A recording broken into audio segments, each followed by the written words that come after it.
ඔන්න අද මම ඕගොල්ලන්ට ආවේ ලංකාවේ සිදුවෙච්ච ආපදා තත්ත්වයේ ඒවත් එක්ක පොඩි දෙයක් දකුණු කොරියාවේ පෙන්වන්න. මේක වැන් සුක් චොයොන් කියන ගංගාව මේ පිටිපස්සෙන් තියෙන්නේ. මේක අතු ගංගාවක් හංගඟට සම්බන්ධ වෙන.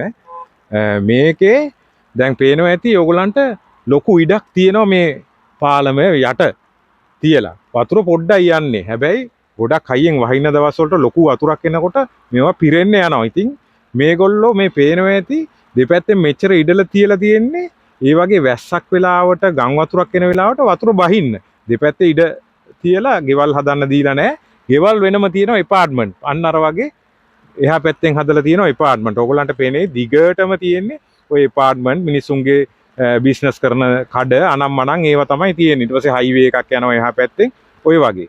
ගඟේ දෙපස ඉඩ තියලා තියෙනවා කාටවත් කරදරයක් වෙන්නේ නැතුව ඉන්න. මොකද ආපදාවක් ඒ කියන්නේ ජල ගැල්මක් ආවහම වතුර ටික බස්සන්න. ඉතින් මට ඇත්තටම කියන්න ඕන උනේ ලංකාවෙත් ඔය වගේ ගංගාවල් දෙපස කොච්චර අනවශ්‍ය ඉදිරි කිරීම තියෙනවද නේ. ඉතින් ඕකට කවුද මැදිහත් වෙන්න ඕනේ ඈ අපි ඒ ගැන පොඩ්ඩක් කතා කරමු වෙන තැනකට ගිහිල්ලා. ඔන්න ඉතින් අපි එතන ඉන්න විදියක් නැහැ. වැස්සයි සීතලයි හින්දා අපි ආව මේ ඇතුළට පොඩ්ඩක් කතා කරන්න. ඉතින් ඇත්තටම ලංකාවේ ඉතිහාසය ගත්තාම සෑහෙන ඉතිහාසයක ඉඳන් ඔය ජල ගැලීම් ස්වභාවික ආපදා වෙලා තියෙනවා. අපි 1953 ගත්තොත් එතනින් එහාට මම කතා කරන්නේ සෑහෙන වර්ෂවල, ඒ කියන්නේ අවුරුදු 7-8 වගේ කාලවකවානු ඇතුළත අනිවාර්යයෙන්ම ඔය වගේ ආපදාවක් වෙලා තියෙනවා ලංකාවේ. ඉතින් බැලුවාම තියෙනවා කියන්නේ අපිට මෑතක ගත්තොත් 2017 වගේ මට මතක හැටියට ඒ වගේත් වෙලා තියෙනවා. ඉතින් ඒච්චර කාලයක් රටේ පාලනය කරපු පාලකයෝ සමහරක් නීතිත් දාලා තියෙනවා ඔය ගංගාවල් ආශ්‍රිතව කඳු ආශ්‍රිතව කියලා. හැබැයි ක්‍රියාත්මක වෙලා නැහැ මේ තාක් වෙනකන් හරියාකාරව. ඉතින් මේ ඇවිල්ලා තියෙන අලුත් රජයට ලොකු වගකීමක් දැන් තියෙන්නේ. ලෝකේ ගොඩක් රටවල් වලින් ආධාර කරනවා. විදේශී ශ්‍රමිකයෝ ආධාර කරලා තියෙනවා අපි දැක්කා. ඒ වගේ ගොඩාක් දේවල් ආධාර වශයෙන් හම්බ වෙලා තියෙනවා. ඉතිහාසයේත් අපේ ඔය වගේ දෙයක් වුණාම ගොඩක් ආධාර හම්බ වෙලා තියෙනවා. සුනාමිය මතක ඇති ඈ. ඉතින් රට ගොඩ ගන්නවා නම් ලොකු ටර්නින් පොයින්ට් එකක් මේක. ලොකු වැඩක් තියෙනවා. පොඩි කාලයකින් කරන්න පුළුවන් වැඩක් නෙමෙයි, දීර්ඝකාලීන වැඩ පිළිවෙල. ඉතින් මේකට මැදිහත් වෙන්න ඕනේ සම්පූර්ණ රජය.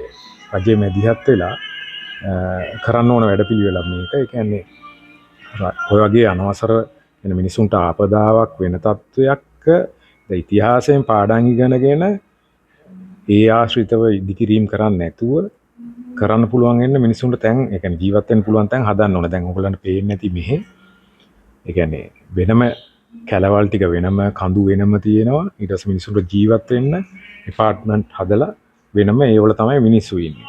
කියන්නේ Tamanට ඕන තැන් වල ඉදිකිරීම කරන්න බෑ. මං කියන්නේ අපි හැමදාම හිටපු පාලකයන්ට බැන ඉඳලා වැඩක් නැහැ. ඒගොල්ලෝ වැඩේ කරපු නැති හින්දානේ දැන් මේ අලුත් රජයක් පාලන මේ පත් කරගත්තේ අපිනේ මිනිස්සු එකතු වෙලා. ඉතින් ඒගොල්ලොන්ට ලොකු වගකීමක් ඇතුළේ. ඒ කියන්නේ ඒගොල්ලෝ නීති විතරක් දාලා හරියන්නේ. නීති ක්‍රියාත්මක කරන්න ඕනේ හරියාකාරව. මම දැක්ක අර අඩි 5000ට වැඩිය උස මට්ටමේ තියෙන තැන් වල වනවගා කරන්නයි කියලා ජනාධිපතිතුමා කියනවා. ඉතින් ඇත්තටම හොඳ වැඩක් ඒක කරනවා නම් කරන්නයි කියලා අපි යෝජනාත් කරපු එකට එක කියන්නේ ඒක අනිවාර්යෙන් කරන්න ඕන වැඩ. මොකද සුද්ධෝ මේ රටෙන් සම්පූර්ණ කියන්නේ රටේ හදවත වෙච්ච මධ්‍යම කඳුකරය සම්පූර්ණයෙන්ම තේ වලට ගස් කපලා ඒ වගේ විනාශ කරපු හින්දා තමයි, කියන්නේ හදවත විනාශ කරපු හින්දා තමයි මේ වගේ දේවල් උනේ කියන්නේ.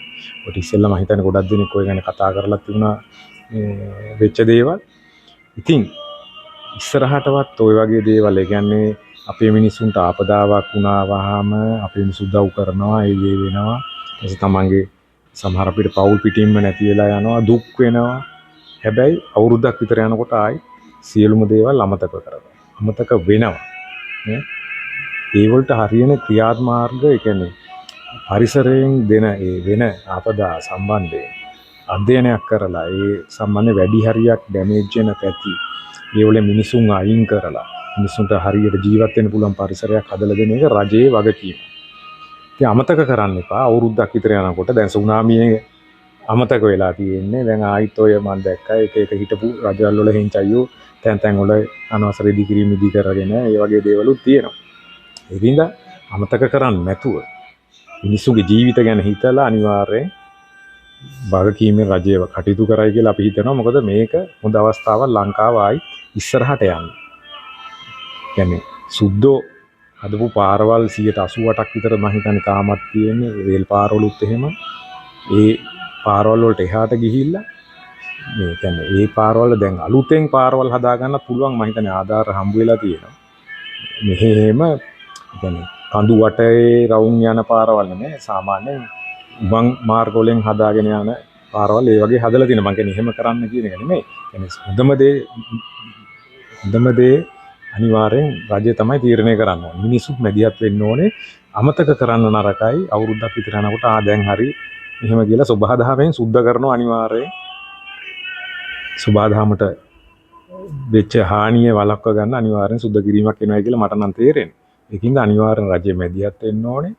මිනිස්සුන්ට හොඳ ආකාරව කියන්නේ මේ වගේ ආපදා වලින් මිනිස්සුන් ගලව ගන්න පුළුවන් විදියට වැඩපිළිවෙල හදන්න ඕනේ.